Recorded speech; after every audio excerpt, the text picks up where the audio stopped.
When I first set up Don't Fret, or at least when I was first having the ideas of Don't Fret, I was very much kind of focused on breaking the stigma of mental health, in particular when it comes to men's mental health.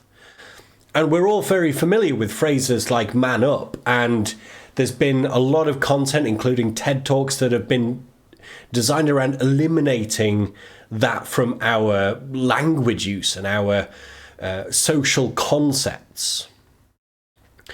But since my recovery in 2018, as I've been exploring different ideas, there are still a number of things that exist in the conversation of mental health which are damaging.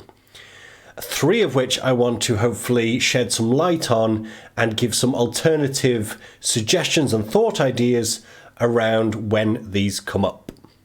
So let's take a look.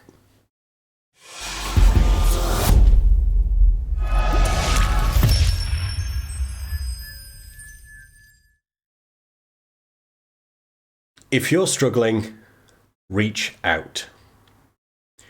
Now, the reason that I don't like this one is because of that first clause, right? If you're struggling, reach out. Now, the one thing I know from my own journey and some of the discussions that I've had in the upcoming virtual summit that I'm hosting is that connection is something that actually keeps depression, anxiety, and a lot of mental health issues at bay. Connected to people that can make you feel heard and wanted. Ultimately, humans are social creatures. So having that level of connection helps keep us more mentally well and mentally healthy. So the idea of only reaching out when things are bad kind of doesn't work. Not to mention the fact that, and I've been in this place, is when you start to feel low, when you start to kind of move into states of anxiety and depression, it's kind of got past that point of no return. One of the reasons that, or at least one of the central reasons that we get into depression, particularly as men, is due to loneliness, self-isolation, and self-reliance. So we've already cut off the idea of social connection before we even get into that point. So the idea of reaching out when we feel low is the most alien thing. We've already made a conscious decision that that doesn't help. That's not for us. Being alone, being self-reliant, being on our own, becoming an island is our path. So I want to offer an alternative way of thinking to start building out a team of connections for various different reasons, including connection, including vulnerability, including distraction, coping mechanisms. So you've got people that you can just spend casual time with. You've got people that you can have deep conversations with. You've got people that you can support, and you've got people that you can be vulnerable and share with. And the sooner that you can create that structure in your life means that it will actually keep a lot of those mental health issues at bay rather than you needing them and them not being there when you get into those low moments. And number 2 is focusing entirely on the good or entirely on the bad.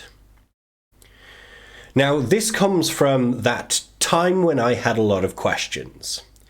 And I was reaching out to different podcasts, blogs, gurus, YouTube, coaches, and I would have questions, right? So I would be searching of ways of dealing with things like anger issues, dealing with things like depression.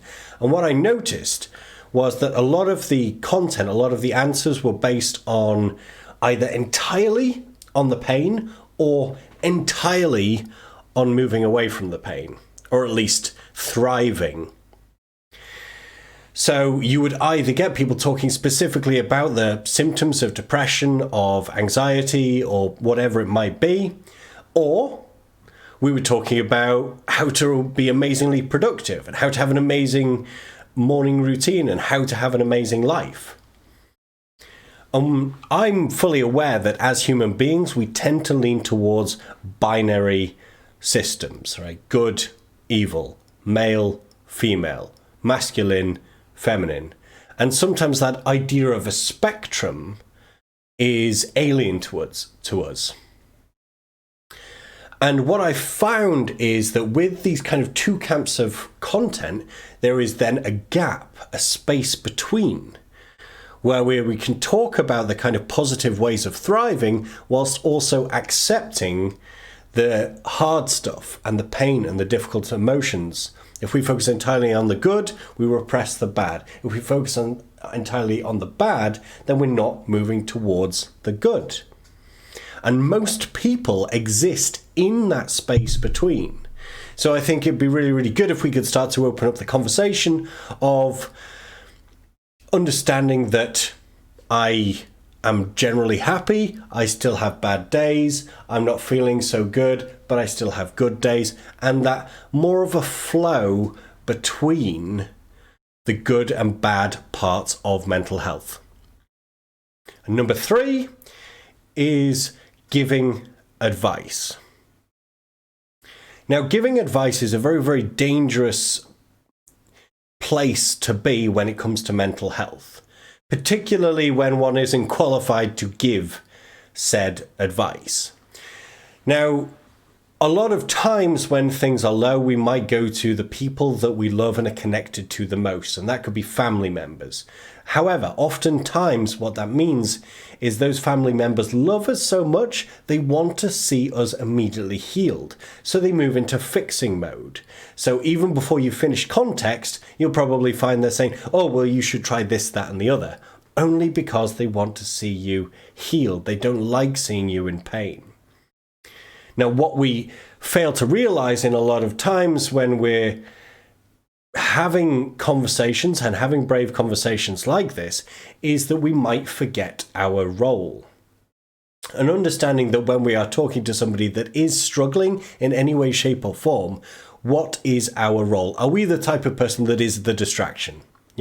Are we just the type of person that we're going to play a video game together, or we're going to watch a sports match together? Are we the type of person that that we are the solution provider, right? We are the problem solver. So they come to us specifically saying, I'm struggling with this. What strategies have you got? But often we miss the one that people need the most, and that's the non-judgmental ear.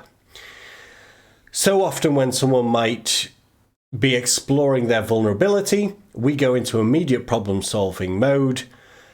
They feel judged instead of feeling heard. So I would like to invite people listening to this that whenever they're in the position where they actually are the recipient of someone's difficulties, is that they think about what their role is. Maybe it is just a listening ear. Maybe the other person just wants to be heard in a non-judgmental way. So you can simply be there, be that ear, accept, validate, and empathize. And let me say those 3 things again, because they are super, super important. I've recently learned this from Imago therapy, and it's a 3-stage process of mirroring, i.e. accepting. You let them know that you've heard them. Validating, so you validate their thoughts. It makes sense to me that you're feeling that way. And then empathize. It must be really, really hard for you to feel that way so often.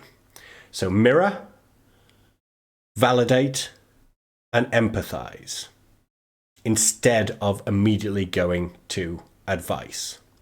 So those are the kind of 3 areas when it comes to the conversation about mental health that I invite people to think about. And these aren't things that are just coming out of nowhere. These are all parts of discussions that I've been having with a number of psychotherapists, experts, specialists, coaches for the Emotional Freedom Virtual Summit that starts on the 17th of December. It's completely free to register. Link is in the description below. I hope to see you there for some more amazing content and mental health awareness. Bye!